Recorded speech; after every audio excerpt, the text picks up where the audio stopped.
નમસ્કાર, બે ઇન્ડિયાના ખાસ કાર્યક્રમમાં આપ સૌનું સ્વાગત છે અને હું છું આપની સાથે બરખા. આપણે હાલ તાજેતરમાં જ વકફ મિલકતો વિશેની ચર્ચાઓ સાંભળતા હોઈએ છે. પણ શું તમે જાણો છો શું છે આ વકફ બોર્ડ અને કેટલી છે તેમની સંપત્તિ? સંસદ દ્વારા વકફ સુધારા બિલ પસાર થવા સામે દેશમાં વિરોધ પ્રદર્શનો ચાલી રહ્યા છે. મસ્જિદ અથવા અન્ય ધાર્મિક સ્થળના વકફનો અર્થ શું છે અને શું છે વકફ બોર્ડમાં ફેરફાર મુસ્લિમ ધાર્મિક સ્થળોની સ્થિતિને અસર કરી શકે છે? તો આવો જાણીએ તમારા મનમાં થતા તમામ સવાલોના જવાબ વિશે. આવો જાણીએ શું છે આ વકફ. વકફ અરબી શબ્દ વકુફા પરથી ઉતરી આવ્યો છે, જેનો અર્થ કાયમી રહેઠાણ થાય છે. આમાંથી વકફની રચના કરવામાં આવી હતી. વકફ એક એવી મિલકત છે જે લોક કલ્યાણને સમર્પિત છે. ઇસ્લામ અનુસાર વકફ દાનની એક પદ્ધતિ છે. દાતા જંગમ અથવા સ્થાવર મિલકત દાન કરી શકે છે. મતલબ કે સાયકલથી લઈને બહુમાળી ઇમારત સુધી કોઈ પણ વસ્તુ વકફ થઈ શકે છે, જો કે તે જન કલ્યાણના હેતુ માટે દાનમાં આપવામાં આવે છે. આવા દાતાને વકીફ કહે છે. દાતા નક્કી કરી શકે છે કે દાનમાં આપેલી મિલકત, ઉદાહરણ તરીકે મકાન અથવા તેમાંથી થતી આવકનો ઉપયોગ કેવી રીતે કરવામાં આવશે. ઉદાહરણ તરીકે કોઈ જાણકાર વ્યક્તિ કહી શકે છે કે ચોક્કસ વકફની આવક માત્ર ગરીબો પર જ ખર્ચવામાં આવશે. ઇતિહાસ પર નજર કરીએ તો ભારતમાં ઇસ્લામના આગમન સાથે અહીં પણ વકફના દાખલા મળવા લાગ્યા હતા.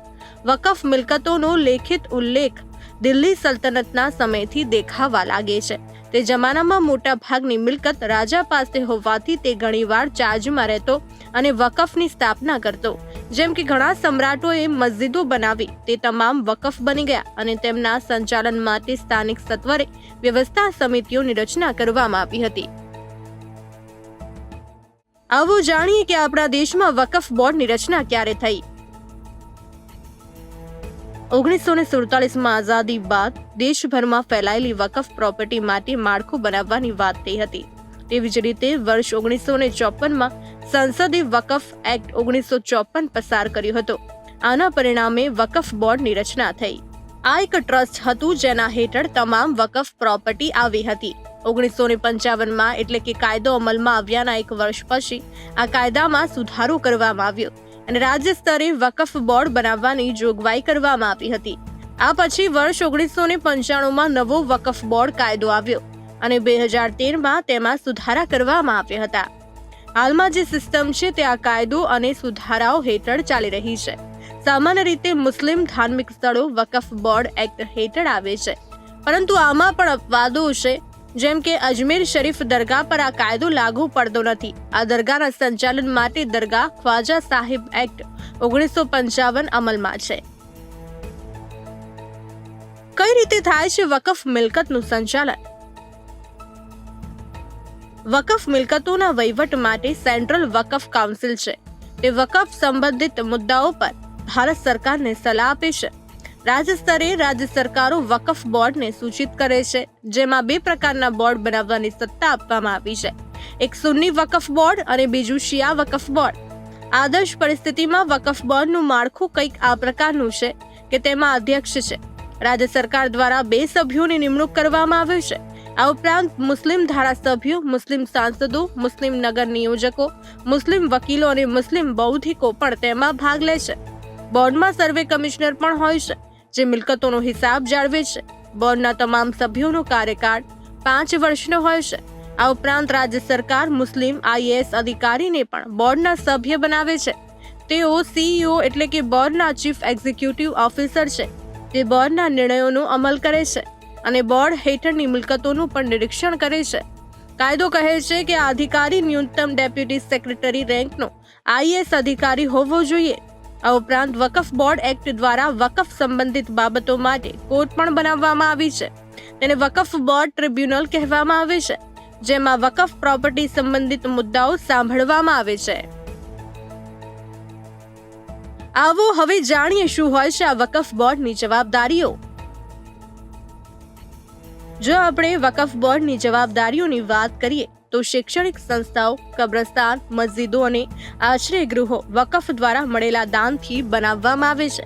વકફ બોર્ડ વકફ દ્વારા પેદા થતી આવકના સ્ત્રોત, કુલ આવક અને તેનાથી લાભ મેળવનારા લોકોનો હિસાબ રાખે છે અને તે સુનિશ્ચિત કરે છે કે સેન્ટ્રલ વકફ કાઉન્સિલના નિયમોનું યોગ્ય રીતે પાલન કરવામાં આવે. શું તમે જાણો છો વકફ બોર્ડ સંબંધિત એ વિવાદાસ્પદ કલમ વિશે? વકફ બોર્ડ એક્ટ 1995 ની કલમ 40 મુજબ જો વકફ બોર્ડને લાગે કે વકફ બોર્ડનો કોઈ પણ મિલકત પર અધિકાર છે, તેથી વકફ બોર્ડ સુઓ મોટું સજ્ઞાન લઈ શકે છે અને તેના વિશે માહિતી એકત્રિત કરી શકે છે અને વકફ બોર્ડ પોતે મિલકતની તપાસ કરીને પોતાનો નિર્ણય આપે છે. જો કોઈને વકફ બોર્ડના નિર્ણયથી કોઈ સમસ્યા હોય તો તે વકફ બોર્ડ ટ્રિબ્યુનલમાં અરજી કરી શકે છે, પરંતુ ટ્રિબ્યુનલનો નિર્ણય અંતિમ રહેશે. સ્વીકાર્યું કે તે નિર્ણય સામે અપીલ કરવાની પ્રક્રિયા ખૂબ જટિલ છે. તમે હાઈકોર્ટમાં જઈ શકો છો, પરંતુ જટિલ કાનૂની પ્રક્રિયા પછી જ.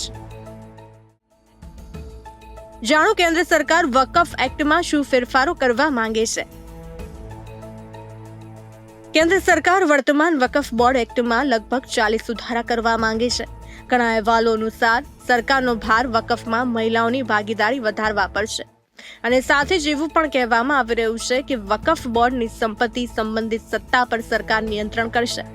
મોટાભાગનો વિવાદ આ બાબતને લઈને છે કે વકફ બોર્ડ વાર્ષિક માત્ર ₹200 કરોડની કમાણી કરી શકે છે, પરંતુ દેશભરમાં તેની પાસે પુષ્કળ મિલકતો છે. મીડિયા રિપોર્ટ્સ અનુસાર ભારતમાં વકફ બોર્ડ પાસે કુલ 8,72,292 મિલકતો છે, જે 8 લાખ એકરથી વધુ વિસ્તારમાં ફેલાયેલી છે. આમાંની ઘણી ઇમારતો ભારત માટે સાંસ્કૃતિક વારસા જેવી છે. કેટલીક વકફ મિલકતોને લઈને પણ વિવાદ ચાલી રહ્યો છે અને આવી સ્થિતિમાં સરકાર વકફ બોર્ડમાં જે પણ ફેરફાર કરશે તેના પર ખૂબ જ નજીકથી જોવામાં આવશે. તો ભારતમાં દરેક રાજ્યમાં સ્થાનિક સ્તરે વકફ બોર્ડ છે, જે વકફ મિલકતોનું સંચાલન કરે છે. વકફ બોર્ડ પાસે આશરે 9.4 લાખ એકર જમીન અને 8.7 લાખ મિલકતો છે. આ મિલકતોની કુલ કિંમત ₹1.2 લાખ કરોડ હોવાનું અંદાજ છે, જે તેને ભારતના સૌથી મોટા જમીન માલિકોમાંની એક બનાવે છે.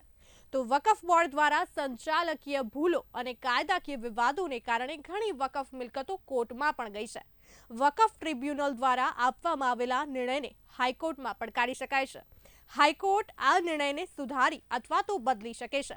તો હવે જોવાનું એ રહે છે કે આ સુધારા કાયદાનો આખરે અમલ કેવી રીતે થાય છે અને તેની અસર શું થાય છે.